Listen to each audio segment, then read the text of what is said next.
everyone and welcome to the Wire MBA community. You all must have started your CAT preparation by now and कुछ 187 days रह गए आपके CAT exam में. But do you know सबसे feared section कौन सा होता है CAT में? That is quants. Well, I have brought to you the quant strategy for CAT 2024, the ultimate strategy that you need starting now. So make sure you watch this video till the end and do not forget to subscribe our channel. To start with, पहले हम ये देखते हैं कि what is the syllabus of quants. See, quants का syllabus हम 5 topics में completely divide कर सकते हैं. Arithmetic, geometry, number system, algebra and modern maths. ठीक है, जिसमें से हाईएस्ट वेटेज 3 टॉपिक्स की होती है, arithmetic, algebra and geometry. Arithmetic से अराउंड आपको 10 to 11 क्वेश्चंस दिखेंगे. अलजेब्रा से there are 7 to 8 questions. Geometry से आपको कुछ 4 to 5 and number system and modern maths आपको 1 to 2 और 3 to 4 क्वेश्चंस दिखेंगे. टोटली वेरी करता है वो हर एक ईयर के साथ. If I talk about the topics under all these broader topics, arithmetic के अंदर आपको दिखेगा percentages, profit and loss, interest, averages, allegations, ratios, time and work, time, speed, distance. Algebra में you can see inequalities, functions, logs, progression series, etc. Geometry में there is polygons, triangles, circles, quadrilaterals, coordinate geometry. Modern maths में आपका PNCs होता है, permutation, combination. There is set theory and Venn diagram. There is probability. Number system में there is HCF, LCM, factors, remainder theorem, base system and etc. अब अगर मैं बात करूं क्वांट्स का क्या पैटर्न होता है आपके कैट एग्जाम में, उसको देखते हैं. The total number of questions is 22. आपको सेक्शनली 40 मिनट्स दिए जाते हैं और ये स्ट्रिक्ट टाइमिंग होती है. विद इन 40 मिनट्स आपको क्वांट्स का पूरा सेक्शन कवर करना होगा. द टोटल मार्क्स जो आपको ये कैरी करेगा दैट इज 66. हर एक करेक्ट आंसर के लिए आपको 3 मार्क्स रिवॉर्ड किए जाते हैं and for every wrong answer 1 mark is deducted. And in order to score a 99 percentile in the quant section, the marks that you require is 32 to 35, which means आपको at least around 12 to 13 questions easily करने ही पड़ेंगे so that आप quant section में easily एक 99 percentile score कर पाओ. Next, अब हम start करते हैं कि quant की क्या strategy आपको use करनी है from now. ठीक है.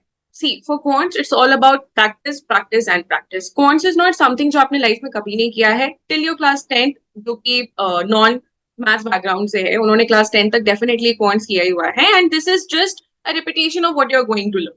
ठीक है, so it's all about practice. आप जितना प्रैक्टिस करोगे उतना आप एक्सेल होंगे हर एक टॉपिक में. So that is one thing that you need to make sure आप अपने माइंड में रखो, that quants is all about practice, practice and practice. Next, spend the next coming days and covering your syllabus diligently and in depth. Yes, it's very important कि आप syllabus एक बार अच्छे से cover करो, इन डेप्थ कवर करो. भले ही आप वो 5 टॉपिक्स में से मेजरली 3 टॉपिक्स कवर करो, but you should have in depth knowledge of all the 3 topics. Solve a variety of practice questions starting from basic to advanced level. Now, CAT में quants moderate to difficult आता है. Last year quants was the most difficult section in CAT and वो moderate to difficult होता ही होता है. It's never easy. So it's very important कि आप हर एक क्वेश्चन से used to रहो when you are planning, when you are preparing for the quant section. That is why it is advised कि आप variety of questions practice करो. एक जैसे questions practice मत करना. Allocate your time properly to topics that hold the maximum weightage. As I mentioned, arithmetic, algebra and geometry. ये fix करो आप कि आप अपना time properly allocate कर रहे हो ये 3 टॉपिक्स को समझने में, स्टडी करने में, बिकॉज इनकी सबसे ज्यादा वेटेज है. एंड अगर आप यही 3 टॉपिक्स के क्वेश्चंस अटेम्प्ट करके करेक्ट अटेम्प्ट्स कर लेते हो तो आप इजिली 99 परसेंटाइल स्कोर कर सकते हो.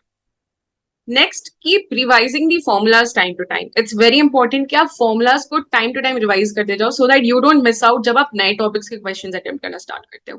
Identify your weakness and focus on strengthening them. See, CAT is all about focusing on your weakness, उनको identify करना and then उनको strengthen करना start करना, right? In fact, जब आप questions की तरफ भी approach करते हो, when you start solving them, it is advised कि जब आप mock भी देते हो या फिर कोई भी PYQ देते हो, आप identify करो कि इसमें से कौन से questions doable है और कौन से non doable है. Go with doable first and then non doable को आप easily कर सकते हो. Take mock test both full and sectional to analyze your preparation and where you lack. बहुत इंपॉर्टेंट है प्रिपरेशन. जैसे जैसे आप अपनी बेसिक्स कवर कर रहे हो, कंसेप्ट्स लर्न कर रहे हो, when you are almost confident कि यार 70% सिलेबस मेरा हो गया है, मॉक्स लेना स्टार्ट करो. एंड मॉक्स आपको फुल लेंथ मॉक्स तो लेने ही लेने हैं, सेक्शनल मॉक्स भी लेना है, सो दैट आपको ये तो आइडिया हो कि आप सेक्शनली कितना अच्छा कर रहे हो अपने कैट एग्जाम में. Allocate time for each question based on its difficulty level. Managing time with accuracy is really important. तो पहले तो हमने अपना टाइम एलोकेट किया था based on the topics. Now आप अपना टाइम एलोकेट करो based on the difficulty level of questions. तो जैसे जैसे आप एनालाइज करोगे कि डिफिकल्ट क्वेश्चंस में आप कितना टाइम लगा रहे हो, आपको आपके एक्यूरेसी का आइडिया होगा and you would get a fair idea कि उसको इम्प्रूव कैसे करना है. नाउ ये तो कुछ स्ट्रैटेजीज थे so that you can opt for अभी से, अगर आप की प्रिपरेशन कर रहे हो, सारी काफी इंपॉर्टेंट है। एक एवरेज टाइम आपको कितना लगना चाहिए ये सारे ही टॉपिक्स कवर करने में, एक बार हम इसको देखते हैं, ठीक है। Timeline for each topic, specially for those who haven't started yet, I would suggest start now. ये वीडियो देख के ये मत सोचना कि आप बाद में भी स्टार्ट कर सकते हो। Start your preparation now because 6 months is a very good time. 6 months के अंदर अंदर आप बहुत कुछ इजिली असेस कर सकते हो। If I talk about number system, completed within 20 days. Try करो कि number system की basics and concepts आप 20 days के अंदर cover करो, because number system is something which we are doing from our school, and एक बार आप इसका concepts learn करना start करोगे, I guess you would get a fair idea of it. Arithmetic, because this holds the maximum weightage in the CAT exam, try to cover it within 45 days. Modern maths again within 50 days, maximum 15 days के अंदर cover कर लो. Algebra by 25 to 30 days, and geometry completed in the next 30 days. बहुत ही important है, अगर आप ये schedule लेके चलोगे, देर आर हाई चांसेस कि आप इजिली कौन सेक्शन में एज कर सकते हो। Now this was it about the strategies and the timeline that you should be looking after if you are planning कि आप कौन सेक्शन में इजिली एज करो। You do not really have to fear about the कौन section ace such. We are also holding our MBA selection mastery workshop today, जिसके link मैं आपको description में मेंशन कर दूंगी। If you want to know कि आप टॉप 20 स्कूल्स को कैसे क्रैक कर सकते हो in a single attempt, you definitely need to register for this workshop. Do not forget to register so that आपको timely workshop की time and dates details सारे ही आपके WhatsApp पे available हो जाए. I'll definitely mention the link in the description. I'll be coming up with more videos जिसमें I'll be also mentioning strategies for LRDI, for VRC, क्या approach होना चाहिए towards the questions and कैसे आपको prepare करना चाहिए. I'll be coming up with all those videos soon. Till then, all the very best aspirants and see you soon.